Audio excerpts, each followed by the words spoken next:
If you live in the central Okanagan area and require air compressor service or repair, please give Murray a call at Repair 250-826-6533. That's Murray at Repair 250-826-6533. Quality work at a fair price.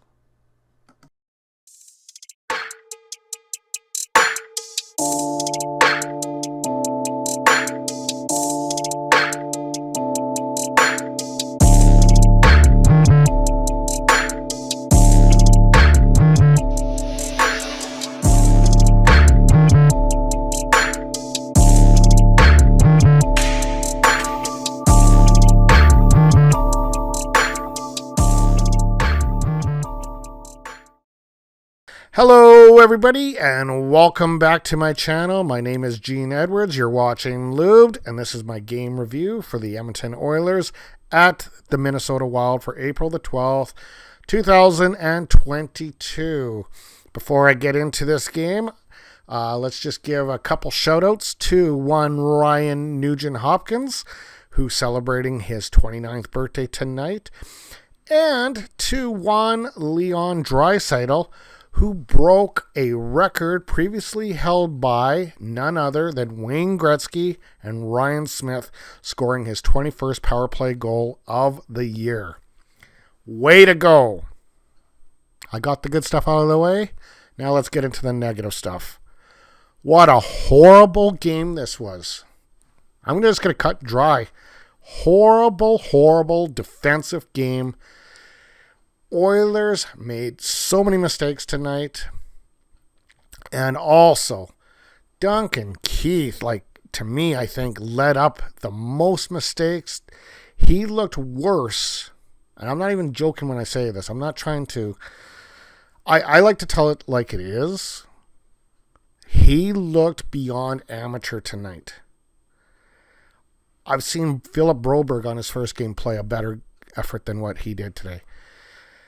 First period, does a little back pass right into the slot. Frederick Gaudreau in all alone on Koskinen. Easy goal. You can't get an easier goal than that. Then he's defending for the next goal, just kind of sticking his stick out. Just lazy efforts, no effort. He was a -4 tonight. Duncan Keith, a -4. Now think about this. Duncan Keith, okay? 2-time Olympian, 3-time Stanley Cup champion. Yes, he's a little bit older, but my God, a -4, and the plays that he did make when he was on the ice were brutal. You guys know, I call it like it is. I'm incensed at his horrible play today. And then there's Tyson Barrie, another guy that's supposed to be a stud defenseman that looked awful. So it's honestly, watching games like that is hard to watch. Now, I know you're not going to win every single game in a season. And I know you're going to throw up a dud every now and then. And that's the one good thing is Oilers have been playing extremely well. Even though they lost a couple games along the way, they played extremely well games. The game against Colorado, loved the way they played. They lost both times against Colorado. But tonight they threw up a dud. This was gross. This was just gross. Let's just get into the game flow right here. And one thing Minnesota did, here you see the Corsi chart. Edmonton has a lot of possession here, but what it is Minnesota was just sitting back and trapping and waiting for the mistakes to happen, which kind of sucks when you're a hockey fan and watching trap hockey. But it was effective. You can't blame them for not doing it. It is an effective play. I tell you what, the way they played the Oilers today, and with Fleury and behind the pipes, look out. Minnesota is a legit Stanley Cup threat. After watching this game, this is going to be a great playoff year. It's going to be probably one of the best playoff years I think I've seen in my lifetime. This is going to be something to watch.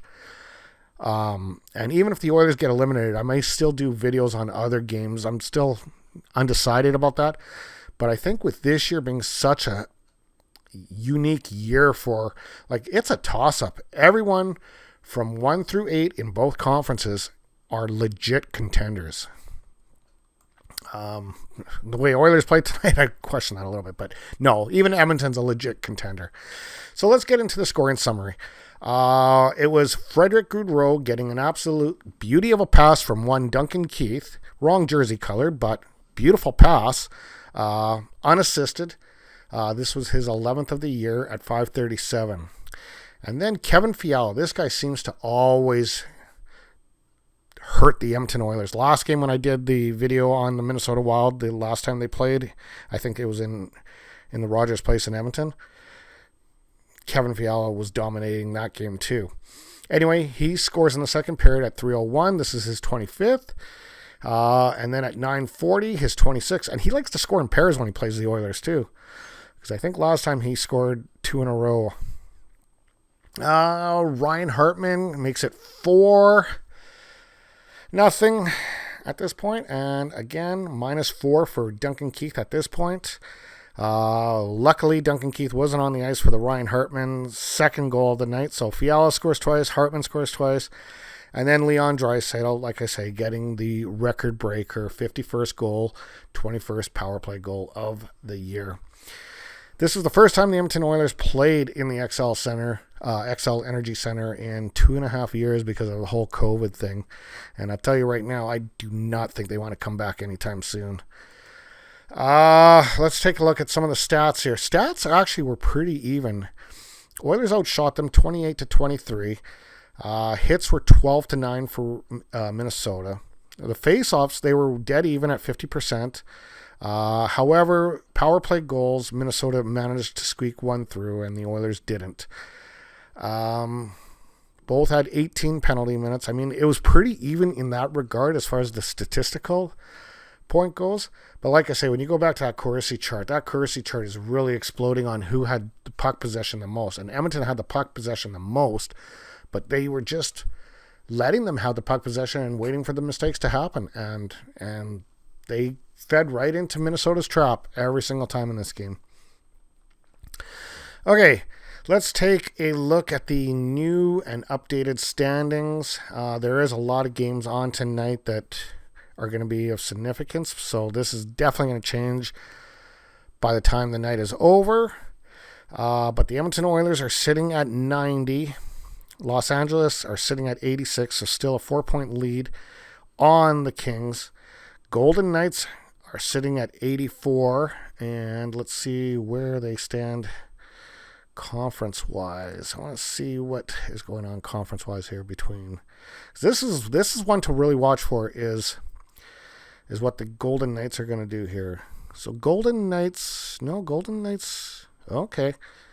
So Dallas is sitting at 86 with a game in hand. Okay, I thought there was a chance on my preview video. I thought there was a chance that they could leapfrog them, but it doesn't look like they're going to leapfrog them tonight. But I'd still be very weary about this. There's still 9 games left, and yeah, they won't leapfrog them because they're playing Tampa tonight. Anyway, not so worried about that. I am worried about the Edmonton Oilers and their play, and hopefully they show up against Nashville on Thursday. That's all I got for you guys tonight. I hope you guys enjoy the rest of your night, and definitely bank this game and forget about it and move on. We'll talk to you guys soon. Oiler fans, the #1 fan base in North America.